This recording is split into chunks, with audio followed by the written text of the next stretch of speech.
Tonight on Politics Unplugged. Who should control elections in Maricopa County? A fight between the Recorder and the Board of Supervisors has boiled over to allegations of corruption. How are changes from the White House affecting communities along the southern border? We'll talk with a county supervisor seeing it firsthand. And has the federal government become an unreliable partner for states like Arizona? That's all ahead on Politics Unplugged. Good evening, I'm Morgan Loew in for Dennis Welch. He's off this week, and this is Politics Unplugged. There's been an ongoing fight in the Maricopa County over how to divide elections duties between the County Recorder and the Board of Supervisors. It heated up this week as private messages revealed how Recorder Justin Heap has lobbied for more control, and one supervisor accused him of corruption. Reporter Jen Fifield from Votebeat has been tracking all of this and is here to break this all down for us. Jen, thanks for joining us this morning. I want to start with the 30,000-foot view of this. What is the backstory behind them not getting along? Well, the prior supervisors had a little bit of trouble running elections in 22. We had a printer malfunction when it came to ballots. And so Recorder Heap came in running last year and said, I'm going to fix elections. They're a laughingstock. And now he has to work with two of the people that ran those elections, which is always dicey when you criticize someone and then you come in saying you're going to change something. So this is a battle over who gets to now run what part of elections. And after the election last year, the former Recorder and the county supervisors sort of moved around who's in charge of what, and he's now trying to get some of that control back. Is that accurate? So the former Recorder, Stephen Richer, and the prior board did work on an agreement after the primary election to try to move things around they thought made sense. They took away the IT staff that manages voter registration, which is a key part of keeping voter rolls clean. And Justin Heap is very interested in that. He has been saying that he wants to clean up voter rolls. He now doesn't have access to the IT staff that would help him manage that system. So that's the big part of this fight that we're looking at. Okay, so he's been negotiating with the board to come up with a new services agreement. How have those negotiations gone? Not good. So it started back in January. He rejected the prior agreement, and then for about 5 months, they kind of went back and forth between the offices. And then Recorder Heap sued last month, and now we're looking at a countersuit from the supervisors, and the two sides are no longer talking. So that is everything that everybody would normally know because that's been in the headlines. But you did something that not every reporter does but should do. You said, I want to know what's going on behind the scenes. How did you figure that out and get access to that information? Well, actually, Supervisor Debbie Lesko gave a big tip when she said at a public meeting that they had been talking by text, her and Justin Heap. And so I requested all the text messages between supervisors and the Recorder to see what those kind of conversations were like as they tried to figure this out. He considered Mark Stewart, another supervisor, and Lesko as allies. And so I knew there would be a lot back and forth with him trying to convince them to go along with what he wanted. Some of the people watching this would be surprised that text messages are a public record if they're using them as a communication form in the course of their county business.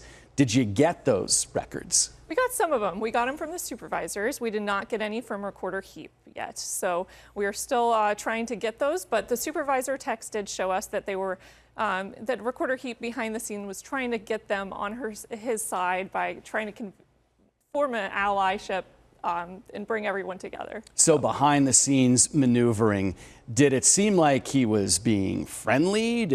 Were they hostile to each other? What sense did you get from what you read?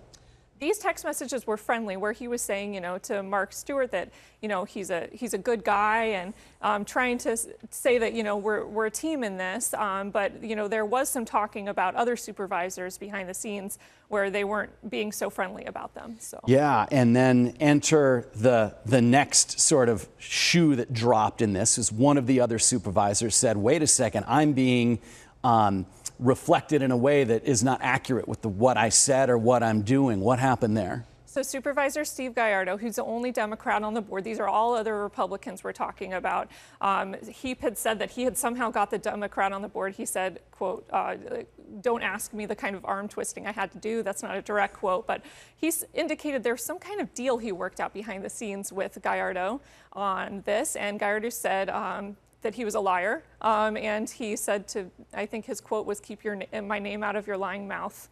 Wow, what's going to happen from here with that dispute? He wants the Attorney General to investigate. Steve Gallardo wants the Attorney General to look into whether there's public corruption involved in these claims, that there was some kind of deal.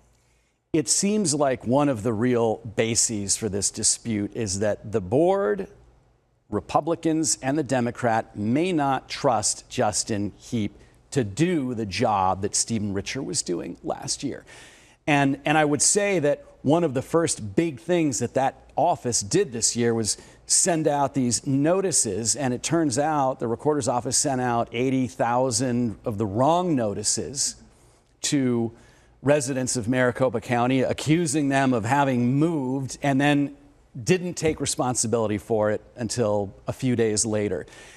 Did that have anything to do, or do you think that's reflective of the mistrust between the board and the recorder?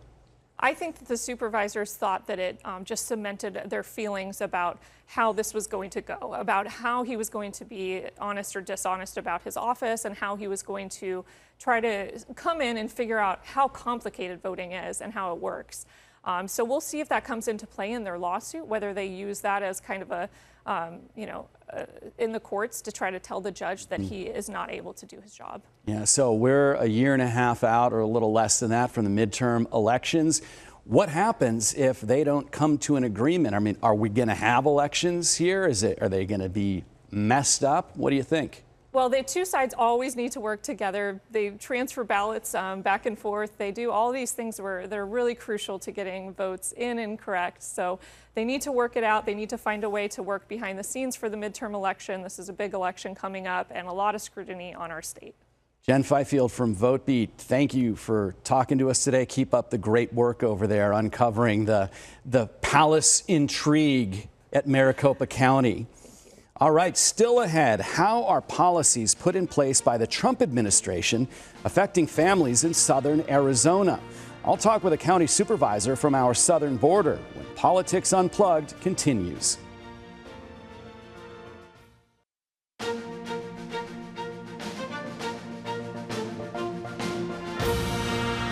Welcome back to Politics Unplugged. Many of the changes we've seen from the Trump administration, from tariffs to Medicaid cuts, are having an effect on folks in southern Arizona. I caught up with Santa Cruz County Supervisor John Fanning. He's a former teacher and school principal and has a good idea how these national headline issues are playing out in his border community.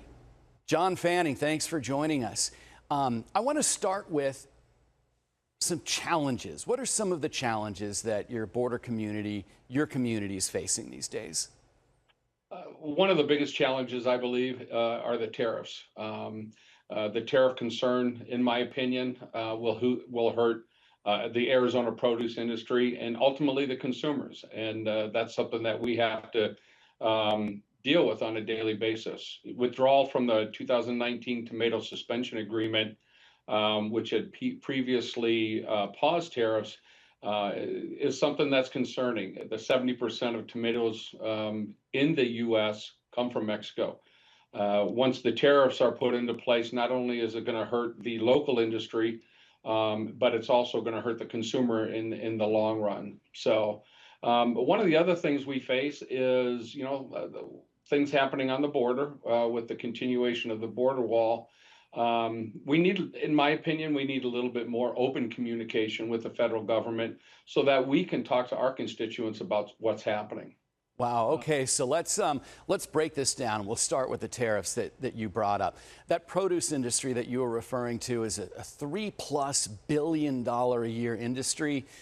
Not only is it a lot of money there, but it creates some pretty good jobs in your community. If the tariffs continue, if they increase or get worse, could this be a negative impact on the employment in Santa Cruz County? Most definitely. With the increase, it's going to affect not only the product that's coming into the United States, but it is going to affect the jobs. Any type of tariff on vegetables, on fruits, on any type of food that's coming from Mexico is definitely going to have a negative impact on our local economy, as well as the folks that live, and breathe that economy, whether they work on, the Mexican side of the border, or they work, close to the border here in Rio Rico and the Tubac area. The federal government is about to spend almost $200 billion on immigration control. Are you getting any feedback from the feds about where that money is going to go, where it should go, where those resources should go? I mean, you're on the border. Are they talking to you and your colleagues about what you need? Unfortunately, that's one of the things that I think is lacking. I've always been a proponent of open communication, and that starts at the top level, which is the federal government, and then it flows down to the state, the county, the cities, and so forth. And when we're not getting any information about what's happening on the border, and I'm getting calls here from residents regarding, helicopters that are flying real close, low in the mountain areas.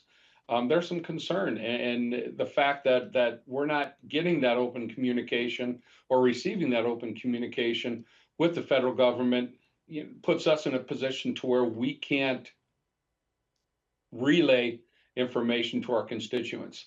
And it is real. I know that there are some people that are for continuing to build the wall and continuing to have ICE do their job on a daily basis. But on the other hand, you have those who are worried. And, we just talked about our local economy. Our local economy here relies on visitors from Mexico coming in legally and purchasing in, whether it be in Nogales or anywhere in southern Arizona. And it's evident that may have an effect and slow down, the flow of folks coming in and spending money in Arizona, which will most definitely affect southern Arizona and Santa Cruz County. Yeah, you get a lot of people who want to come and spend money from Mexico and Santa Cruz County. You have a lot of tourists from the United States that want to go see that beautiful border region. Santa Cruz County, it is a hidden gem. We have a situation like in Yuma right now where the military is now on the border. We have the Trump administration talking about militarizing a stretch, a military reservation along the border. Do you have concerns that will send a message to potential tourists, to visitors that, hey, this isn't safe down there? Sure. And that's something that we've dealt with for a long time. When people, unfortunately, some people think of any town or any community on the border as being unsafe. I know there's a lot of, shows on TV, Netflix, and so forth, and they have the idea and the perception that it's not safe. And in my opinion, living here in Green Valley since 1979 in southern Arizona, that's the farthest from the truth. In my opinion, there's no safer area than where I live right now, whether it be DPS, sheriff, police, the federal government, law enforcement. We have a safe community, and that's something that could deter tourists from throughout the nation. But also, Nogales is lucky enough to have a hospital. But in our reporting, we've heard real concerns from the folks who run rural hospitals that the cut in federal funding is really going to impact them. Are you hearing those concerns from the people in your community? Most definitely. Just received an email a few weeks ago regarding the thought that Holy Cross, the hospital here in Nogales, could be in trouble with all the new legislation. If Holy Cross was to come under have an issue with continuing their services, the nearest hospital we have is in Saurita, which is 45 minutes away. After that, you're looking at Tucson, which is over an hour away. So that is definitely a concern for our constituents. For me, I live here. So we've asked them to come to one of our upcoming board meetings and lay out exactly what's happening and what their thought process is. What advice do you think politicians should take from educators these days? Well, my first thought is, and this may be a little bit controversial, but so be it. Let the people who know education make decisions regarding education. We need to let local school districts have a little bit more leeway in making decisions. All right, John Fanning, Supervisor from Santa Cruz County. Thanks for your time. We appreciate it. I'm bringing in our panel to talk about all of this week's major headlines. But as we go to break, we want to remember a key figure in Arizona politics who left us this week. Alfredo Gutierrez was a champion for migrant rights and helped found Chicanos por la Causa, which advocates for underserved communities. In addition to serving in the state legislature for decades, Gutierrez helped develop state agencies like DES and Access, which is the state Medicaid program. Governor Hobbs calls Gutierrez a trailblazer for justice, whose voice shaped Arizona for decades. He passed away this week after a battle with esophageal cancer. Alfredo Gutierrez was 79 years old. We'll be right back.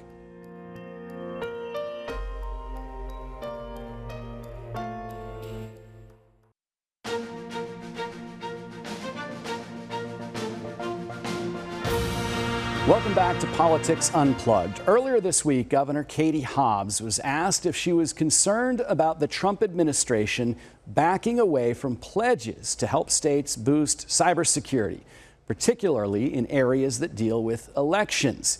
Here's her response. I'm concerned about a lot of commitments that the federal government has made to the states that they are now backing away from. It's cybersecurity related to elections, it's FEMA, it's the education funding that we just had to fight for to get unlocked. It's so many things. It's all concerning. So let's start there with our panel. Democratic consultant Don Penich and Republican consultant Wes Gullett are here. Let's start with you, Dawn. Are we really at a point where the federal government has realistically become an unreliable partner? Oh, yeah, I think we're way past that point. I mean, you heard the governor's short list of education, elections, disaster relief.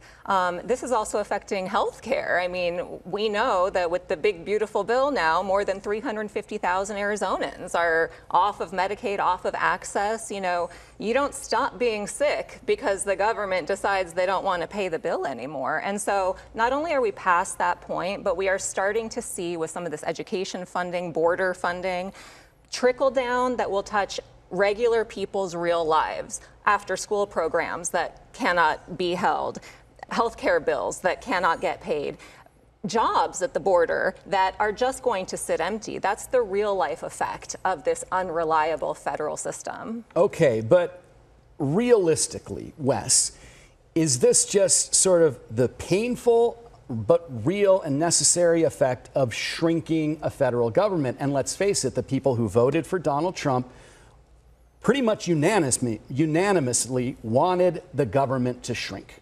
That's right. And elections have consequences. That we're not having growing pains, we're having shrinking pains. And those shrinking pains are real. An unreliable partner is a partner that you can't count on for consistency. That's the biggest problem with the Trump administration. However, we have to understand, it's not like this is a surprise. Donald Trump told us exactly what he was going to do, and he's doing it. And so the idea that we're not going to have federal funding, that there's going to be a reduction in these kinds of contracts, that they're going to relook at everything that was done in the last 4 years, they specifically said that during the election. So people, and I think that Republicans do want the government to shrink, and so I think they're a little less concerned about these impacts, but there is the point that you have to do your job. So when it comes to cybersecurity, to make sure that elections are safe, you got to fund everybody's cybersecurity, not just your friends. And I want to just pivot there to elections. We have this spat between the County Board of Supervisors and the County Recorder. Do you think that this is going to become a real problem that could affect the next, the midterm election?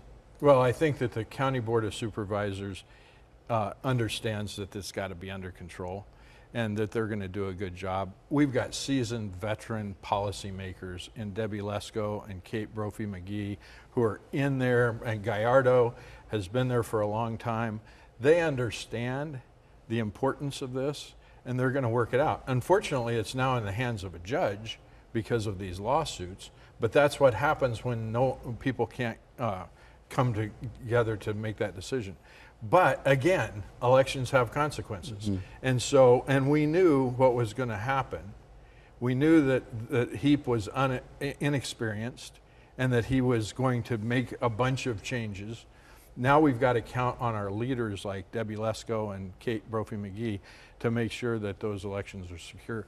And Maricopa County is the best run county, maybe the best run government in the whole country. So let the people who know how to do it. Do their jobs. And Heap ought to get out of the way. Dawn, from the Democrat perspective, the next midterms are extremely important. And you have somebody like Justin Heap who has aligned himself with Donald Trump and is not getting along with the other Republicans on the county supervisors. Are you concerned that this is going to play out badly for Democrats? I don't know that I'm concerned about it playing badly for Democrats, because what we're watching at the county supervisors and county recorder is right now is full Republican dysfunction. There's only one Democrat in that room, and he's the one making the point that there is dishonesty going on. So I don't think it reflects badly onto Democrats, but every voter in Maricopa County should care about this and be watching, because while there was no fraud, there was no cheating in past election results, what can hurt an election system, what can make things go sideways, is dysfunction in and between the county elections and the Board of Supervisors, who are tasked with keeping these processes accurate, sustainable, and predictable. The chaos being created there is the number one thing to worry about when it comes to elections for Maricopa County, because to Wes's point, they have kept it smooth, operational up until this point, and that's what we need to tell them we expect. Do you have confidence they're going to figure this out soon? There are experienced folks, both staffers working in those elections departments and on the Board of Supervisors. And so if they can just, I do believe that the Leskos, the Gallardos, they are going to win out over someone like Heap, who has done nothing but make himself even less impressive and even less reliable, and given all his cards away through kind of nonstop pettiness and mistakes. And Wes, in 15 seconds, do you have confidence, or have you heard anything from inside that they're thinking this might not? Well, it's got to be. It's got to work. And so it's not an option not to have it work. So, and I think the court system understands that too. And so they'll take care of it. I'm confident it'll work out, because I'm confident in those leaders. We've got to end it there. That's all the time we have, but be sure to be with us next week when Dennis Welch returns to Politics Unplugged.